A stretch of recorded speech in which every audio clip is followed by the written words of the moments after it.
منافق یو نظم دی او دا سړی زما یقین دی چې تاسو ټولو په خپل ژوند کې لیدلی دی او نن زه تاسو سره بیا ملاقات کوم. څومره ښکلې د څېره ده خو په زړه باندې تک تورې، څومره ښکلې د څېره ده خو په زړه باندې تک تورې، په ظاهره یخه پرخه په باطن باندې سرورې، توره ژبه د تالو کې د ګبین په شان خوږه ده، مخامخ را نظارېږي خو د سترګو پناه نورې.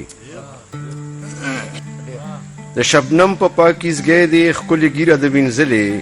د تندي په مناره دې سجدو نښه ده راښکلې، د چلول د وظیفې دې د ریا په تسبو لولې، د انسان په حق د خېټه د شورونه اچولې، او په دروغه خوش اخلاقې ګني ستغلک ازغې، په دروغه خوش اخلاقې ګني ستغلک ازغې، زورورو ته بیزی په کمزورو ازمرې،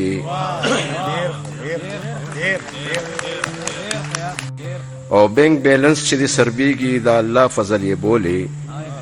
چې د خرڅ خبره راشي بیا د پیر بابا نسې، او د زبرګۍ سپینه جامه کې رانغاړلې د ګناه ده، په ظاهره پرهیزګارې خو په کومې کې د غلا ده،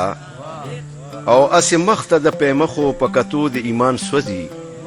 په کافر زړه کې د پټه د سرکو شونډو سودا ده، او اسې ښایي چې د بل چا مصیبت باندې غمجنې،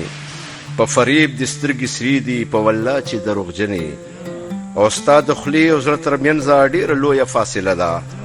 چې سخکارې هغه نه یې بې حسابه مکرجنې،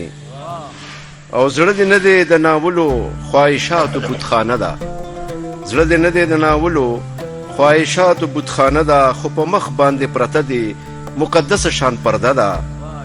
چې د لرې نه دې وینم نو د امن پیغمبرې،